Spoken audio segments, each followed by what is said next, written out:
दिल दुखता है दोस्तों जब उन राष्ट्रीय मुद्दों पर भी चर्चा करनी पड़ती है जो हमारे खून के साथ, हमारी आत्मा के साथ, हमारे अस्तित्व के साथ, हमारे राष्ट्र के साथ, हमारी राष्ट्रीयता के साथ, हमारे जीवन के साथ, हमारे सम्मान के साथ, हमारे सत्कार के साथ, हमारी प्रभुता के साथ, हमारी एकता के साथ, अखंडता के साथ सीधे जुड़े हुए। कैसा भारत बनाना चाहते हैं? नहीं बनने देंगे हम ऐसा भारत कि इस्लाम धर्म वंदे मातरम गाने की इजाजत नहीं देता।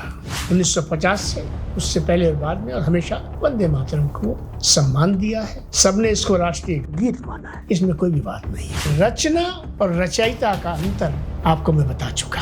तो हम किसके लिए है?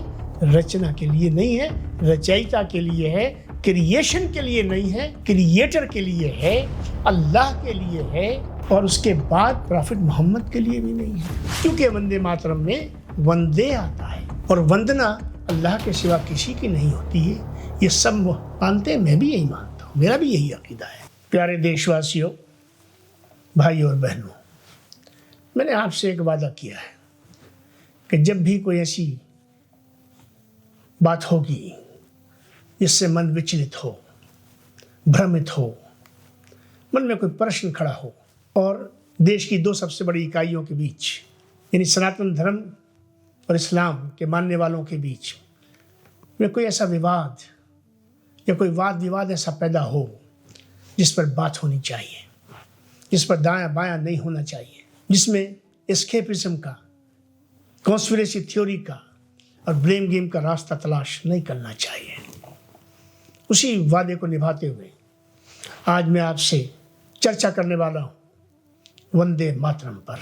दिल दुखता है दोस्तों जब उन राष्ट्रीय मुद्दों पर भी चर्चा करनी पड़ती है जो हमारे खून के साथ, हमारी आत्मा के साथ, हमारे अस्तित्व के साथ, हमारे राष्ट्र के साथ, हमारी राष्ट्रीयता के साथ, हमारे जीवन के साथ, हमारे सम्मान के साथ, हमारे सत्कार के साथ, हमारी प्रभुता के साथ, हमारी एकता के साथ, अखंडता के साथ सीधे जुड़े हुए हो। कैसा भारत बनाना चाहते हैं? नहीं बनने देंगे हम ऐसा भारत, प्रश्न ही नहीं है।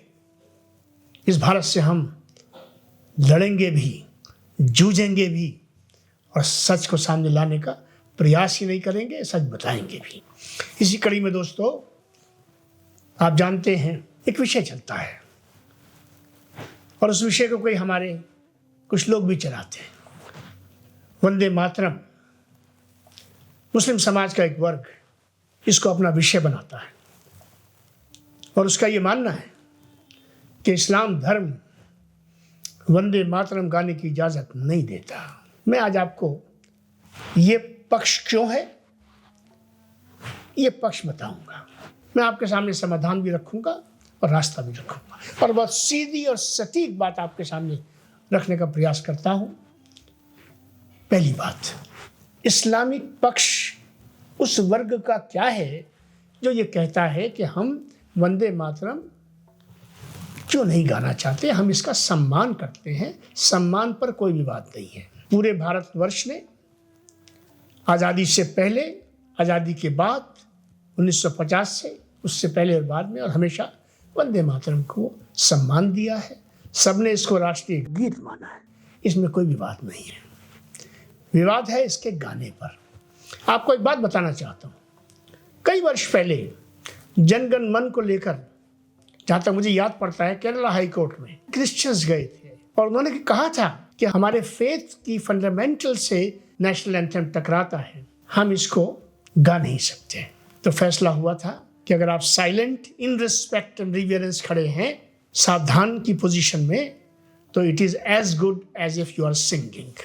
आइए उस पक्ष की तरफ चलते हैं जो इस्लाम को लेकर एक विवाद को सामने लेकर आता है। विवाद क्या है, मैं समझाता भी हूँ और बताता भी हूँ। वंदे मातरम, इसमें दो लफ्ज़ आते हैं दोस्तों, वंदे और मातरम।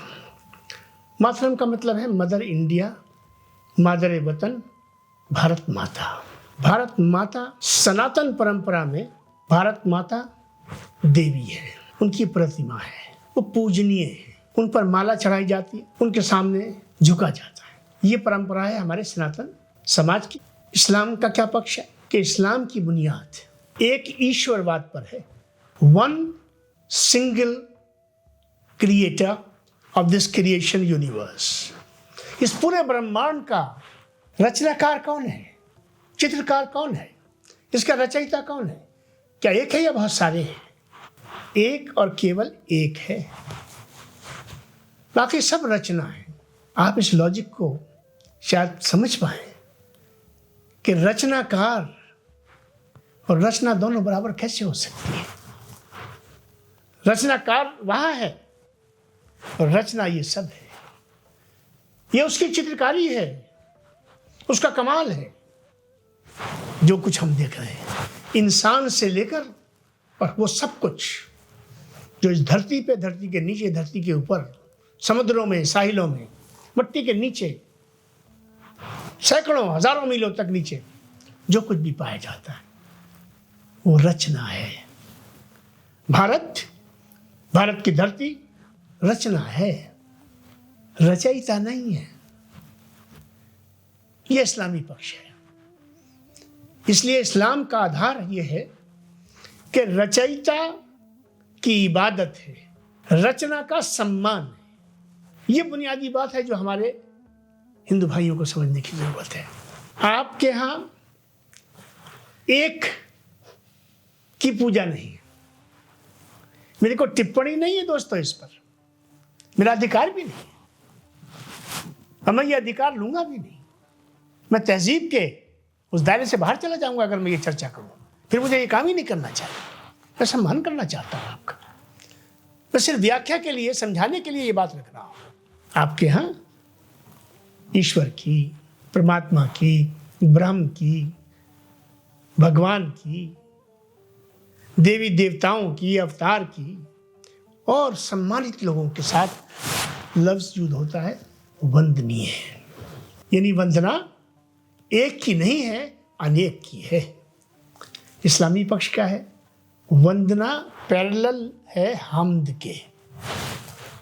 हम्द एक्सक्लूसिव है अल्लाह के साथ। अल्लाह की तारीफ करना, उसकी प्रेज करना, वो हम्द है। और जैसे मैंने अभी आपको बताया कि रचना और रचयिता का अंतर आपको मैं बता चुका। तो हम किसके लिए है? रचना के लिए नहीं है, रचयिता के लिए है, क्रिएशन के लिए नहीं है, क्रिएटर के लिए है, अल्लाह के लिए है। और उसके बाद प्रॉफिट मोहम्मद के लिए भी नहीं है, किसी भी रसूल के लिए नहीं है, किसी नबी के लिए नहीं है, किसी वली के लिए नहीं है। इंसान का तो सवाल ही पैदा नहीं होता। ये फेथ है। अब दिक्कत कहाँ है? दिक्कत ये है कि अगर मैं जानबूझकर, बाय इंटेंट, नियत से किसी दूसरी शय की वंदना करता हूं या वंदन का हिस्सा बनता हूं, in Islam there are dos and there are don'ts.